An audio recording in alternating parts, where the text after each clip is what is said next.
तो स्टूडेंट्स, ये जो पेपर होता है आपका यूपीएससी एग्जामिनेशंस में जीएस 4 मेन एग्जामिनेशंस में,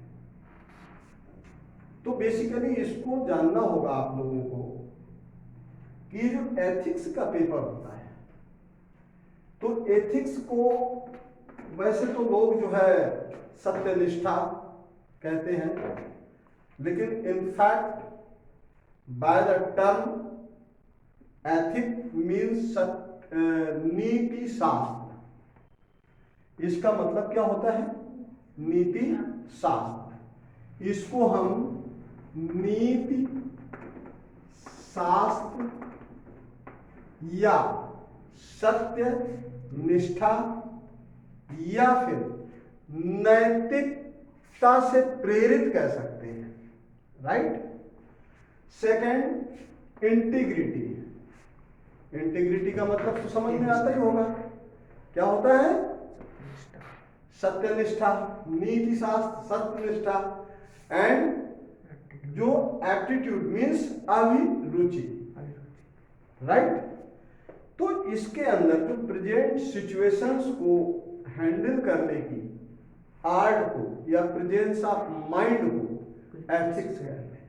इसको मोटी भाषा में अगर हम कहें, समझें, तो क्या होता है? Presence of mind.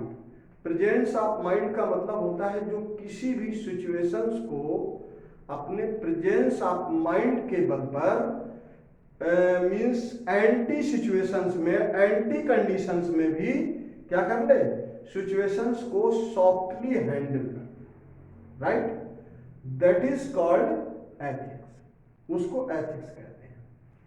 अब बात अगर करें हम एथिक्स की, नीति शास्त्र, सत्य निष्ठा या अभिरुचि,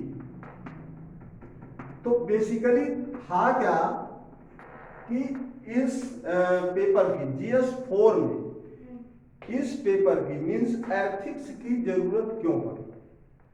तो आपकी जानकारी के लिए बता दूं क्यों होता है एथिक्स का पेपर, मीन्स एथिक्स का पेपर वाई, क्यों? तो बेसिकली क्या देखा कि गवर्नमेंट ने देखा कि जो हमारे आईएएस ऑफिसर्स हैं, पब्लिक सर्वेंट हैं, या इसको हम पब्लिक एडमिनिस्ट्रेटर कह सकते हैं, जो लोक प्रशासक, लोक सेवक, उनके अंदर इंटेलिजेंसी तो थी, मीन्स वे विद्वान थे, देवर इंटेलेक्चुअल, बट उनका इंटेलेक्चुअल मीन्स ज्ञान तो उनके पास असीम था, विद्वान थे, बट उनका सारा की सारा ज्ञान अपनी फायदे के लिए करप्शंस को प्रमोट करने में लगा हुआ है।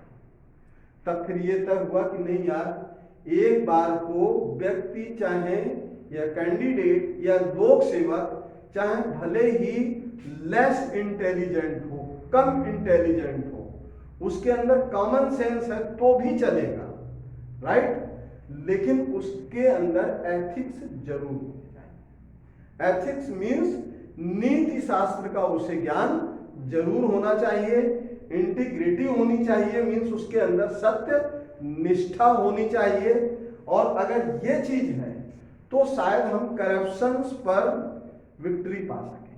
क्या हो सके? करप्शंस को ओवरकम कर सके, मीन्स उस पर जीत हासिल कर सके। ऐसा नहीं है कि जो लोग जिनको नैतिक शास्त्र का ज्ञान है, जिन्होंने नैतिकता का अध्ययन किया है, वो ईमानदार ही होंगे, इस बात की कोई गारंटी नहीं है। अगर हम थोड़ा सा पास्ट में जाएं तो शायद हमारे फोर फादर्स, जो हमारे पूर्वज हैं, चाहे वो हमारे रहे हों या आप सभी के रहे हों, तो हमारे पूर्वजों ने कभी शायद नैतिक शिक्षा की या नैतिक शास्त्र की किताब ही ना उठा के देखी हो, नीति शास्त्र की। बट मैं ये मानता हूं कहीं ना कहीं कि जो हमारे पूर्वज थे वो कहीं ना कहीं हमसे ज्यादा सत्यनिष्ठ और नैतिकता उनमें कूट कूट करके भरी हुई थी। वो बहुत ज्यादा नैतिकता पर ध्यान देते थे, राइट। तो ये जरूरी नहीं है कि जिसने नैतिक शिक्षा का अध्ययन किया है, जिसके अंदर जिसने नैतिकता को पढ़ा है, नैतिकता को समझा है, वो बेईमान नहीं होगा, वो करप्ट नहीं होगा, राइट। तो यहां पर जो यूपीएससी है, मीन्स जो संघ लोक सेवा आयोग है, संघ लोक सेवा आयोग ने ये विचार किया कि जो हमारा लोक प्रशासक है, मीन्स पब्लिक एडमिनिस्ट्रेटर है, उसके अंदर क्या होना चाहिए, नैतिकता का ज्ञान होना चाहिए।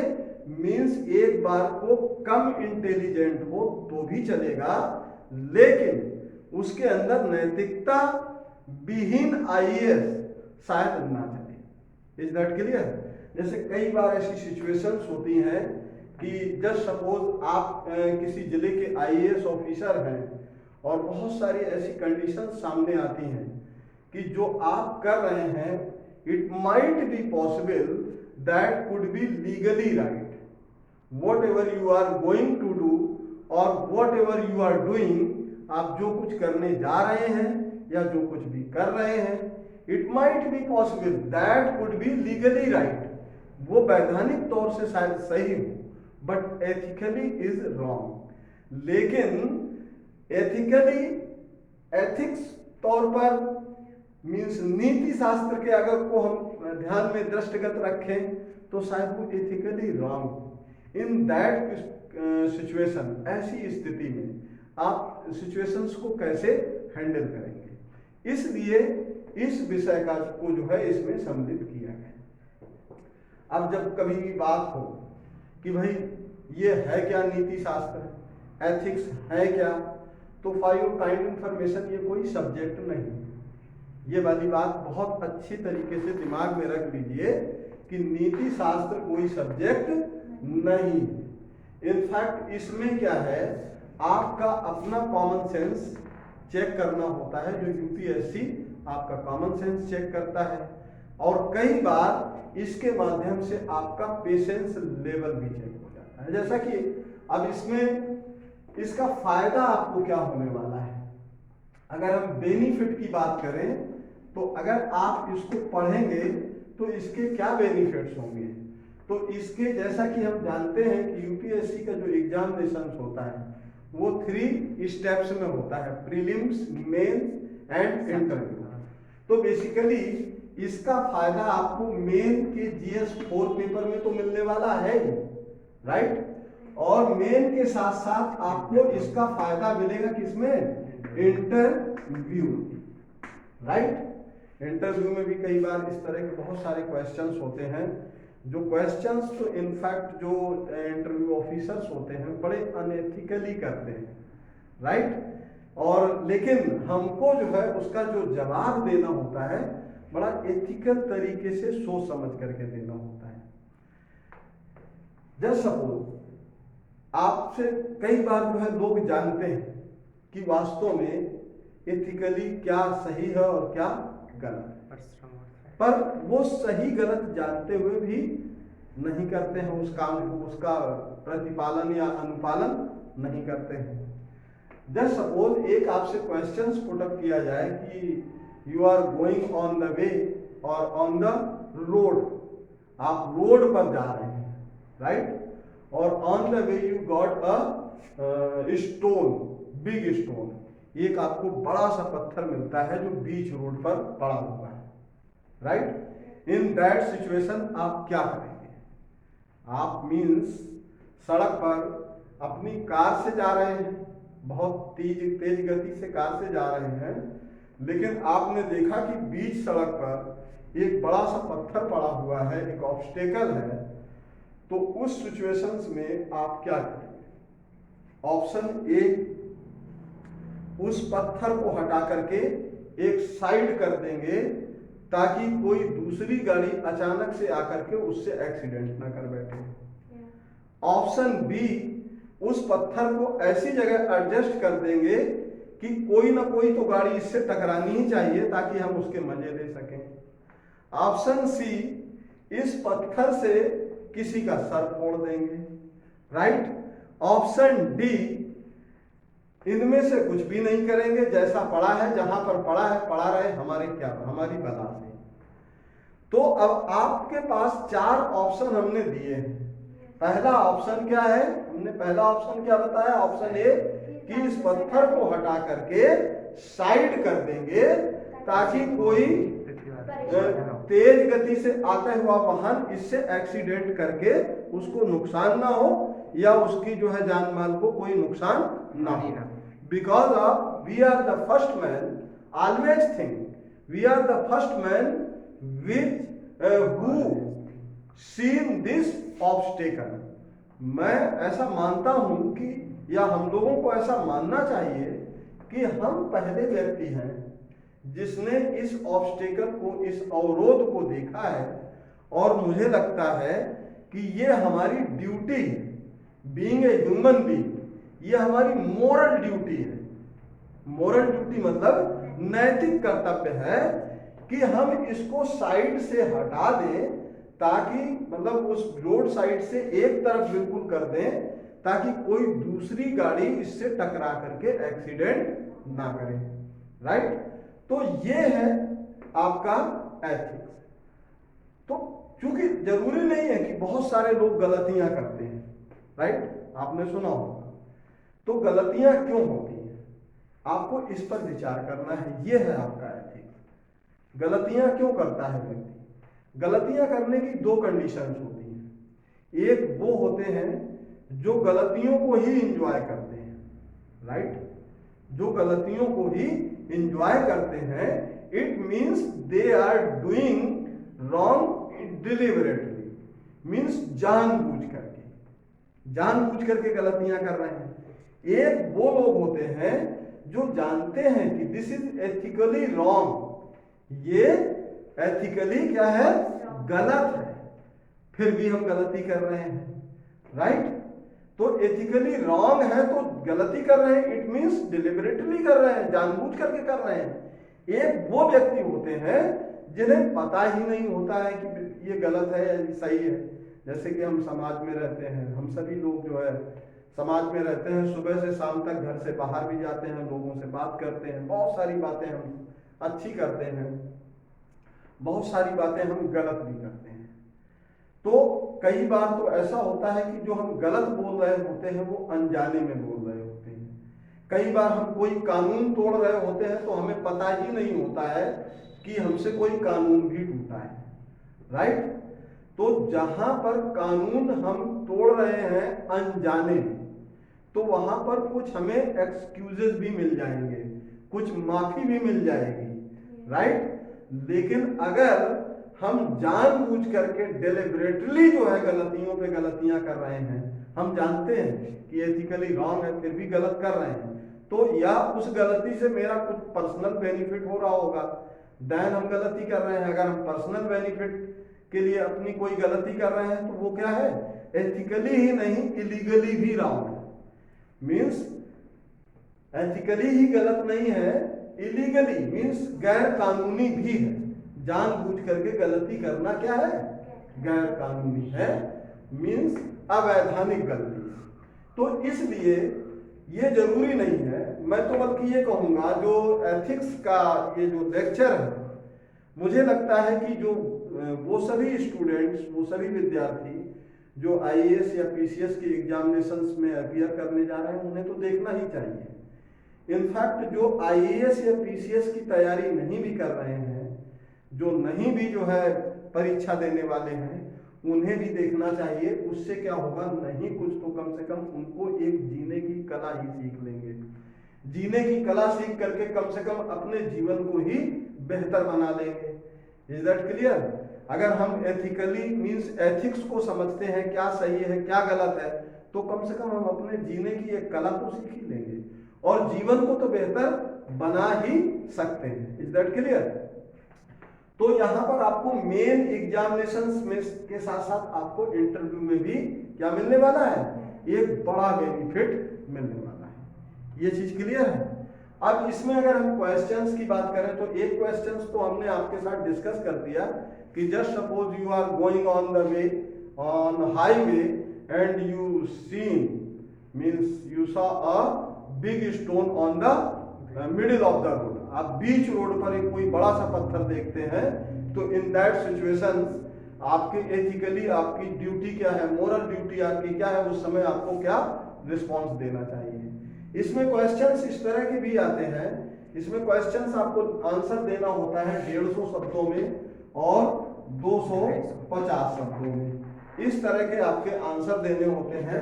जो 150 शब्दों में आंसर देना होगा उसमें मैक्सिमम मार्क्स आपको मिलेंगे 10, और जो 250 वर्ड्स में आप आंसर देंगे इसमें मैक्सिमम मार्क्स मिलेंगे आपको 20। तो ये पॉइंट भी नोट कर लें कि आपको 10 नंबर कहां पर मिलने वाले हैं और 250 नंबर कहां पर मिलने वाले हैं। इसमें जस्ट सपोज एक क्वेश्चन है कि बहुत बार कई बार सिचुएशंस ऐसी होती है कि इंटरव्यू में भी पूछ लेते हैं कि जस्ट सपोज आप जो है एक स्टूडेंट्स हैं, इंटरव्यू ऑफिसर ने पूछा कि भाई कितनी एज है आपकी, तो शादी हो गई आपकी, लाइक दैट। तो अब देखिए यहाँ पर एथिक्स कहाँ पर काम करता है, आपके इंटरव्यू में कहाँ फायदा होने वाला है। भाई जैसे किसी लड़के से पूछ लिया, किसी लड़की से पूछ लिया कि भाई चर्चित क्या एज है आपकी, तो उन्होंने कहा सर मेरी एज 32 ईयर्स है, मैरिज हो गई? नो सर अभी मैरिज नहीं हुई। अरे भाई शादी क्यों नहीं की? 32 साल 32 साल की एज हो रही है आपकी, आप प्रौढ़ शादी करने में ज्यादा विश्वास रखते हैं क्या? आप 35 साल 36 साल में शादी करेंगे क्या? नहीं सर ऐसा नहीं है। तो ज्यादातर इन दैट सिचुएशंस जो स्टूडेंट है बड़ा सेफ साइड आंसर देते हैं। सेफ साइड आंसर इसलिए देते हैं क्योंकि सोचते हैं कि अगर मैं इनसे कोई दूसरी बात कहूंगा, अगर मैं इसका सटीक आंसर दे दूंगा, आंसर जानते हुए भी, तो उस क्वेश्चन पर एक और आंसर पर एक और क्वेश्चन पुट अप कर देंगे। तो स्टूडेंट अपने आप को ऐसा आंसर देते हैं सटीक आंसर कि आगे क्वेश्चन ही ना करें। और सेफ आंसर क्या स्टूडेंट देते हैं? Almost student, sir I am committed, I am committed, मैं ऑलरेडी कमिटेड हूं, मैं एक लड़की से कमिटेड हूं, उससे मैंने कमिटमेंट कर रखा है कि जैसे ही मेरा जॉब सेटल हो जाएगा और जैसे ही मैं आईएएस या यूपीएससी का एग्जाम क्लियर करूंगा इसके बाद में मैरिज कर दूंगा। तो ये भाई साहब 4 साल से लगातार एक कमिटेड है और 4 साल से लगातार जो है ये डेट पर डेट दिए जा रहे हैं कि भाई इस बार तो मैं यूपीएससी क्लियर करूंगा ही, और क्लियर करते के साथ ही शादी कर लूंगा। वहां तक सारी चीजें सही थी। अब इन 4 सालों में इन बिटवीन लड़के लड़कियों में बराबर जो है बातचीत भी होती है, और बातचीत के दौरान फोन पर भी लंबी वार्ता होती है और मुलाकात भी होती है कई बार। अब मुलाकात में बार बार जो है लड़की ये पूछती है और बताइए आपके फैमिली में कैसे लोग हैं। अब इन्होंने कहा सर मेरी बहन है, मेरी सिस्टर है, वो मुझसे बड़ी है 1 साल, but she is just like my friend, वो भी मेरी फ्रेंड की तरह है, सी इज वेरी कोऑपरेटिव, वो बहुत कोऑपरेट करती है हमको। और जाहिर सी बात है आदमी अपने बहन भाई के बारे में कुछ अच्छा ही बताएगा, मेरी बहन बहुत अच्छी है। अच्छा मम्मी, अरे मम्मी का तो पूछो मत, वो she is very liberal lady, kind hearted lady, बड़ी दयालु महिला है और बड़ी ही उदारवादी है। मम्मी के बारे में भी उन्होंने बड़ा लिबरल बता दिया, बड़े उदारवादी बता दी, बहुत दयालु है, और आज तक उन्होंने बचपन से लेकर के अब तक मेरी सारी जिदों को पूरा किया है। तो ये बात भी मान लेंगे हम, मम्मी से कहेंगे कि mummy I was committed, I was fell in love already, so because of my life is settled, अब मेरी लाइफ सेटल्ड हो गई है, तो now I am going to get married, अब मैं शादी करने जा रहा हूँ, राइट। अब स्थिति ये बनती है भाई साहब, देखिए मैं सिचुएशंस कैसे क्रिएट होती है ये सब आपसे पूछा जा सकता है और पूछा जाता है इंटरव्यू में कि इन दैट सिचुएशंस आप ऐसी सिचुएशंस को कैसे हैंडल करते हैं। अब भाई साहब आप आईएएस बनने जा रहे हैं और आप आईएएस बन भी गए, एक आईएएस ऑफिसर सेलेक्ट हो गए। अब आप घर आकर के कहते हैं कि mummy I was fall in love, अगर मैं एक लड़की के प्रेम में आसक्त तो हो चुका था, मैं एक लड़की को प्रेम करता हूं, उसका नाम कुछ भी हो सकता है, नीतू, रीटू, एनीथिंग, राइट। अब मैं उससे मैरिज करना चाहता हूँ। मम्मी तो आग बबूला हो गई, उनके सारे सपनों पे पानी फेर दिया। उसने कहा सुन, तेरी नीतू सीतू जो भी हो उसको तू वहीं पे रखना घर के बाहर, अगर तूने मेरी मर्जी के विरुद्ध जाकर के शादी कर ली तो समझ लेना कि आज के बाद फिर मेरा बड़ा मुंह देगा। अब लड़के के सामने धर्म संकट खड़ा हो गया भाई। अभी तक तो जो है ये बड़ा भरोसा था इसको कि, और लड़की को भी इसने यही बताया है कि मेरी माँ जो है बड़ी ही उदारवादी और बहुत ही दयालु महिला थी, है, क्योंकि आज तक सारी जिद इसकी पूरी की है, राइट। अब सिचुएशंस क्या होती है, चर्चित, पे अटेंशन टू मी, मेरी तरफ ध्यान दो पूरा, ये बहुत अच्छी सिचुएशंस में मैं फंसाने वाला हूं तुमको, और इस सिचुएशन से निकलना है आपको। Yes sir.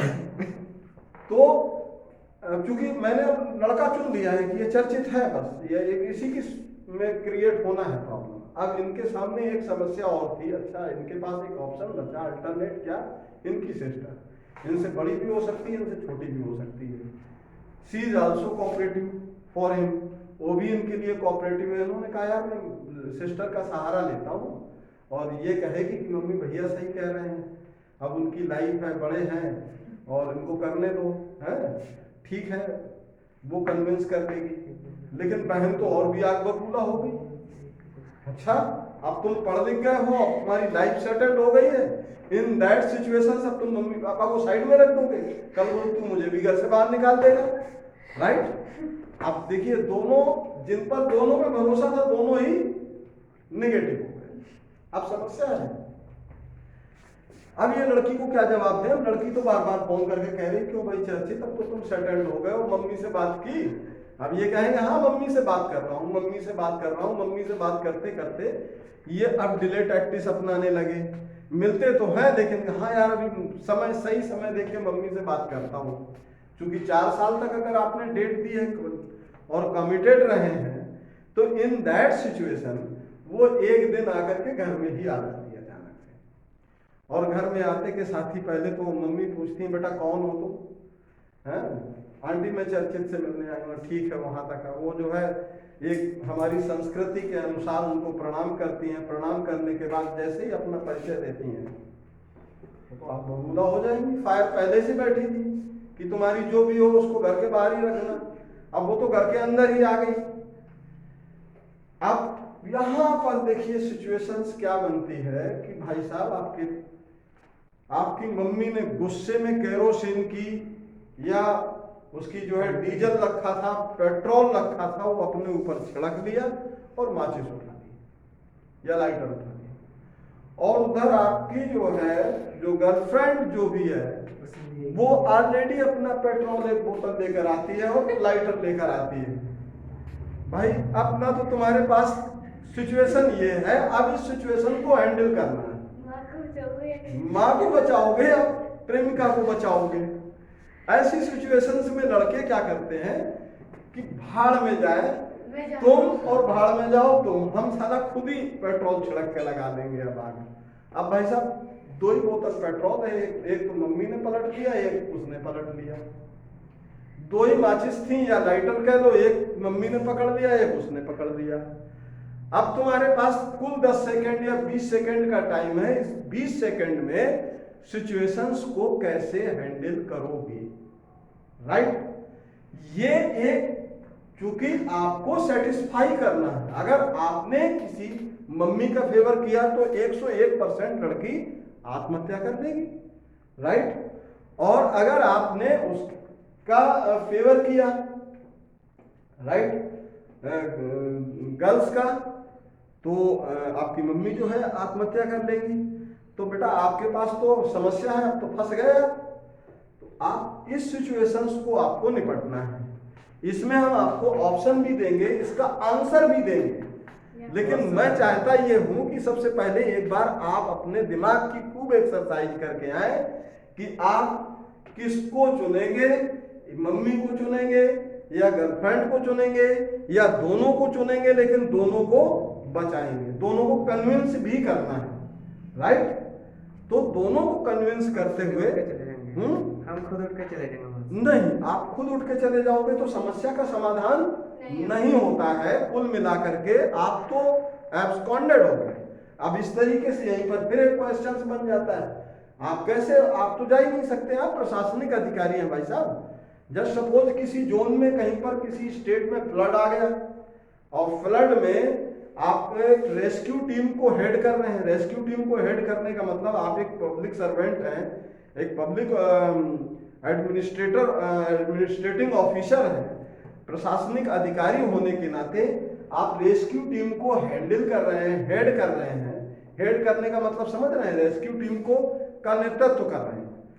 और वहां पर जो है जाने के लिए, जहां पे फ्लड जोन में जाने के लिए वहां के रास्ते भी अगर खराब हो चुके हैं, इन दैट सिचुएशंस आपकी टीम वहां पहुंचने में डिले होगी, लोगों को फूड सप्लाई करनी है, जो लाइफ सेविंग ड्रग्स हैं, लाइफ सेविंग नीड्स हैं जो वहाँ की, वो आपको टाइमली पहुंचानी है। तो गांव के लोग जो होते हैं आमतौर पर वो बेचारे कम पढ़े लिखे होते हैं, तो गुस्से से भरे बैठे होंगे कि आपने इतना डिले कैसे कर दिया है, क्योंकि उनके बच्चों के लिए ना तो खाने के लिए है ना बैठने के लिए जगह है।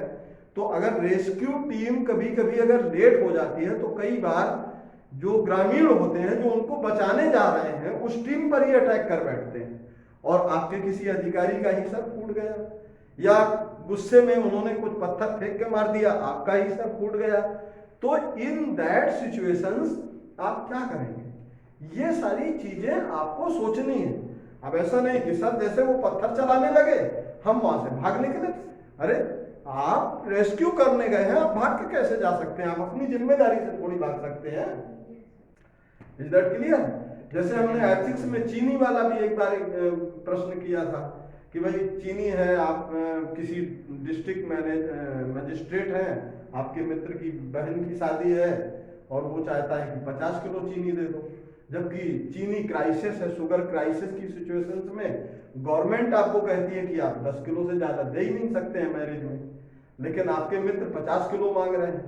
तो आपको, अगर आप देते हैं, मना करते हैं, अगर आप मना करते हैं उसको कानून की किताब समझा करके, गवर्नमेंट ऑर्डर्स को समझा करके, जो ऑर्डिनेंस पास किया है, अध्यादेश जारी किया है गवर्नमेंट ने, अगर आप ऑर्डिनेंस दिखाते हैं तो उसको दिखाने की क्या जरूरत है। जब भी कोई गवर्नमेंट ऑर्डिनेंस पास करती है या ऑर्डर्स पास करती है, गवर्नमेंट ऑर्डर्स, वो तो सभी को पता होता है, राइट, कि भाई सरकार ने ये कहा है। वो तो न्यूज चैनल्स और टीवी, पत्रकार, पेपर्स, मैगजीन्स, इनके माध्यम से सभी को पता हो जाता है।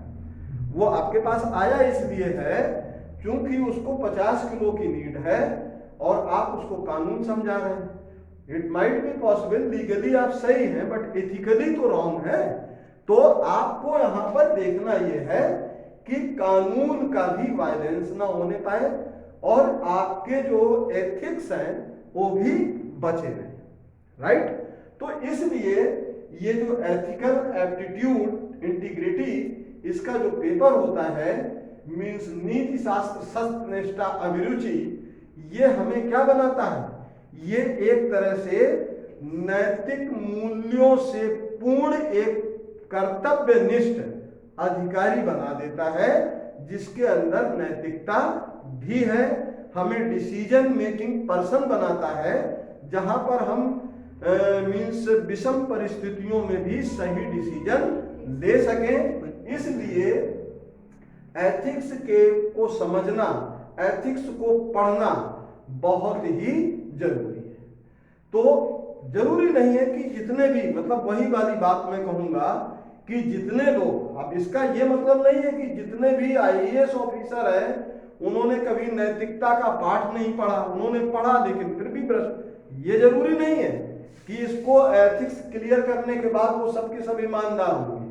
At least UPSC means union public service commission, संघ लोक सेवा आयोग की एक ये पहल है, एक प्रयास है कि कम से कम ऐसे आईएएस ऑफिसर जिलों में जाएं जो एथिकली स्ट्रांग हो, ताकि जो अगर वो एथिकली स्ट्रांग होगा तो भले ही कम से कम वो कानून का काम कानून के ढंग से करे, कानून के दायरे में करे, लेकिन कम से कम सामने वाले को सेटिस्फाई भी कर देगा, राइट। कई बार हमारी ऐसी मजबूरियां होती हैं कि हमें लीगली करते हुए बड़ा तकलीफ होती है। हम कहते हैं यार देखो, लीगल हमारा कानून तो ये कहता है कि हम तुम्हारे साथ ये करें, लेकिन एथिकली हमारी जो कंसाइंस है, जो अंतःकरण है, वो हमें ऐसा करने से मना कर रहा है, अलाउ नहीं कर रहा है।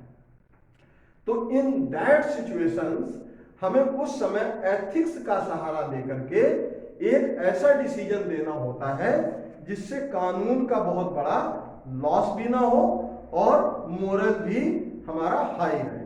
Is that clear? Just suppose एक दिन हमने और भी एक बार डिस्कस किया था क्लास में, आपको याद होगा कि एक बार पुलिस स्टेशन में जस्ट सपोज अगर कोई पुलिस अधिकारी है किसी को पकड़ करके ले गया और उसको जो है कहता है कि भाई आपने तो चोरी की, और कोइंसिडेंटली उसके पास से चोरी का कोई सामान बरामद हो जाता है, बट वो जिसको उसने पकड़ा है वो ये कहता है कि सर ये चोरी का हो सकता है, मैं मानता हूं, मैं एक्सेप्ट करता हूं कि ये चोरी का सामान है, बट ये चोरी मैंने नहीं की। जस्ट सपोज आपने देखा होगा मोबाइल के केसेस बहुत होते हैं और बड़ी ही मोबाइल स्नैचिंग होती है, राइट? क्या होता है? मोबाइल स्नैचिंग होती है। अब किसी ने मोबाइल स्नैच कर लिया, किसी ने मोबाइल स्नैच कर लिया स्नैचर ने, और उस मोबाइल की नीड एक मतलब कोई रमेश, सुरेश, दिनेश, व्हाटएवर कोई भी हो सकता है वो, और वो व्यक्ति उसको मोबाइल की नीड थी, ये मोबाइल है आपका 50,000 का और उसको मिल गया 15,000 में, राइट? तो पहली चीज तो ये है, हमारे एथिक्स ये कहते हैं कि 50,000 की चीज 15,000 में कैसे संभव है, राइट? 50,000 की चीज 15,000 में कैसे संभव है? इट माइट बी पॉसिबल और सर्टेनली ये चोरी की हो सकती है। तो हमको क्या करना चाहिए? हमें इसे नहीं खरीदना चाहिए। लेकिन चूंकि एथिक्स मैं जानता हूं, मैंने सीखा है, आपने सीखा है, आप एथिक्स समझते हैं, आप नहीं खरीदेंगे, लेकिन कोई भी राह चलता रमेश, सुरेश, राकेश, महेश, जिन्हें कानून नहीं पता है, जिन्हें एथिक्स नहीं पता है, जिन्हें नीति शास्त्र नहीं पता है, वो तो खरीद ही सकते हैं। am I राइट और रॉन्ग? तो अब ये अगर सिचुएशंस क्रिएट हो जाती है तो इन दैट सिचुएशन मींस किसी सुरेश ने 50,000 का मोबाइल 15,000 में खरीद, जैसे ही इसने अपना सिम उसमें डाला, और चूंकि जिसका स्नैच हुआ था उसने तो FIR ऑलरेडी करवा रखी होगी कि नहीं? FIR करवा रखी होगी। जैसे ही मोबाइल डालता है, में सिम डालता है, वैसे ही उसकी लोकेशन ट्रेस हो जाती है पुलिस के पास, पुलिस आती है और खट से उस सुरेश को पकड़ करके थाने ले जाती है। क्लियर? आप सुरेश पकड़ गए, सुरेश कहते हैं no no no no sir, मैं मानता हूं ये चोरी का हो सकता है, बट मैंने चोरी नहीं की है, मैं चोर नहीं हूं, मैंने तो इसको कल ही खरीदा है, आज शाम को ही खरीदा है, शाम को खरीदा साहब, रात ही में आप पकड़ ले आए हमको। कहेगा अच्छा ठीक है भाई, किससे खरीदा है?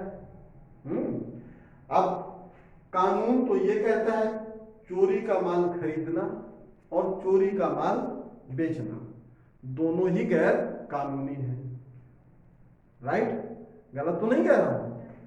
मीन्स चोरी का सामान खरीदना और चोरी का सामान बेचना दोनों ही क्या है? गैर कानूनी है। अब चूंकि जिस सुरेश ने इस मोबाइल को खरीदा है, ही इज इनोसेंट, उसने तो खरीदा है, भले ही 50,000 का था, उसने 15,000 में खरीदा है, लेकिन वो ये नहीं जानता था कि ये मोबाइल चोरी का है। उसने अपने किसी मित्र पर ट्रस्ट करके खरीद लिया, बट कानूनन तो ये गलत है ना। वो कह रहा है कि साहब हमें नहीं पता कि ये चोरी का है, अब आप कह रहे हो चोरी का है तो हो सकता है, बट हमने चोरी नहीं की है, हमने खरीदा है। फिर कानून ये भी कहता है अगर चोरी का सामान बरामद जिसके यहाँ हो गया है उसका भी चालान होगा, और जिसने इसको चोरी किया है वो भी जो है उसका भी लीगली उसको पनिशमेंट होगा, और जिसने इसको बेचा है उसका भी पनिशमेंट होगा, चाहे जितनी भी लंबी चेन। अब उनमें से कोई एक व्यक्ति आता है, वो आकर के जस्ट सपोज आप एक अधिकारी हैं, एक चाहे IPS ऑफिसर ही है, क्या है? इंस्पेक्टर ने पकड़ लिया, इंस्पेक्टर क्या करेगा? अपर ऑफिसर्स को इंफॉर्मेशन कर देगा कि साहब हमने एक चेन पकड़ी है। चेन मतलब एक चोरों की श्रृंखला को पकड़ लिया है और माल भी बरामद कर लिया, मतलब एक मोबाइल बरामद कर लिया। एक से फिर वो अगर उसकी निशानदेही पर उसके बात करने के आधार पर 4 से 10 और बरामद कर लेंगे। 3-4 लोगों को पकड़ा है। उन 3-4 में एक बिल्कुल निर्दोष है, जो लास्ट वाला है सुरेश, जिसने एक मोबाइल खरीदा था, राइट। अब उसके पेरेंट्स जाते हैं या वो खुद लड़का हायर ऑफिसर्स के सामने जब पेश किया जाता है, तो हायर ऑफिसर्स मींस आईपीएस, क्योंकि यूपीएससी से वो भी निकल के आते हैं, राइट। वो आईपीएस अफसर के सामने कहता है कि साहब ये चोरी का हो सकता है और मैंने खरीद लिया है, मैं उसके लिए माफी मांगता हूँ, मुझे नहीं पता था ये चोरी का है, और चूंकि ये 50,000 की चीज थी, इन्होंने हमें बताया कि साहब ये 15,000 में मिल रहा है, ले लो। मैंने लालच, मेरा अपराध सिर्फ इतना है कि मैं लालच में आकर के मैंने इसको खरीद लिया। और साहब आज तक न मेरा कोई लड़ाई का है, न कोई झगड़े का है, न मेरा कोई आपराधिक इतिहास है, और ये पहली बार मुझसे गलती हुई। तो पुलिस का काम सिर्फ अपराधियों को पकड़ करके कोर्ट के थ्रू जेल तक पहुंचाना ही नहीं, पुलिस की एक ड्यूटी और भी है कि समाज में कोई एक नया अपराधी ना पनपे, और चाहे भले 100 अपराधी छूट जाए, किसी एक निर्दोष को सजा ना हो, ये भी तो पुलिस की मोरल ड्यूटी है। लेकिन लॉ कहता है कि अगर चोरी का सामान खरीदा गया है, बेचा गया है, तो खरीदने वाला भी और बेचने वाला भी दोनों ही गुनहगार है, दोनों ही अपराधी है। तो उस हिसाब से लीगली तो पुलिस जो कर रही है वो सही है। बट अगर पुलिस अधिकारी को ये समझ में आ रहा है आफ्टर इन्वेस्टिगेशन कि नहीं, ये लड़का वास्तव में क्या है, इनोसेंट है, इसने बाय द ग्रीड फैक्टर, एक लालच के चलते इस प्रोडक्ट को खरीद लिया, इसे नहीं पता था चोरी का है, तो उस उच्च अधिकारी की, एक आईपीएस की, एक आईएएस की ये ड्यूटी बन जाती है कि फिर उस समय एथिकली जो सही है वही करना चाहिए, क्योंकि पुलिस भी हमारे देश की प्रथम न्यायपालिका होती है। अगर वो कोई न्याय कर देगी तो वो न्याय उसका जो है क्या है, वैलिड है, क्योंकि उसने फिर वहां पर लॉ को नहीं देखा, किसको देखा है, एथिक्स को देखा है। और लॉ को बचाए रखने के लिए जो मुख्य अपराधी था, जो अपराध की मुख्य धारा से जुड़े हुए लोग थे, इस मोबाइल के माध्यम से अपराध की मुख्य धारा से जुड़े हुए मुख्य अपराधियों को पकड़ करके उनको जो है क्या करना, जेल पहुंचाना। तो इस तरीके से क्या होगा, एथिक्स के चलते एक अपराधी ने नीति शास्त्र के अनुसार क्या किया, एक इनोसेंट को बचाया। उसे हम दंड और भी तरीके से दे सकते हैं, उसको डांट करके, डपट करके, धमका करके, डरा करके कि इन फ्यूचर अगर दोबारा कभी इस तरह की गलती तुम्हारी सामने आई तो फिर हम वही करेंगे जो हमें करना चाहिए, एक बार हम माफ सकते हैं, राइट। तो ये उसको अधिकार कर सकता है। तो यहाँ पर एथिक्स बहुत जरूरी है। मेरे ख्याल से आप लोगों को बहुत अच्छी तरीके से समझ में आया होगा आज का टॉपिक, ये इंट्रोडक्शन एथिक्स पर। तो इसी के साथ इस सेशन को हम समाप्त करने की घोषणा करते हैं, और आप सभी लोगों से निवेदन करूंगा कि इसको आप लोग देखते रहें, समझते रहें, और अपने इष्ट मित्रों के साथ इसको शेयर करें, सब्सक्राइब करें और लाइक करें।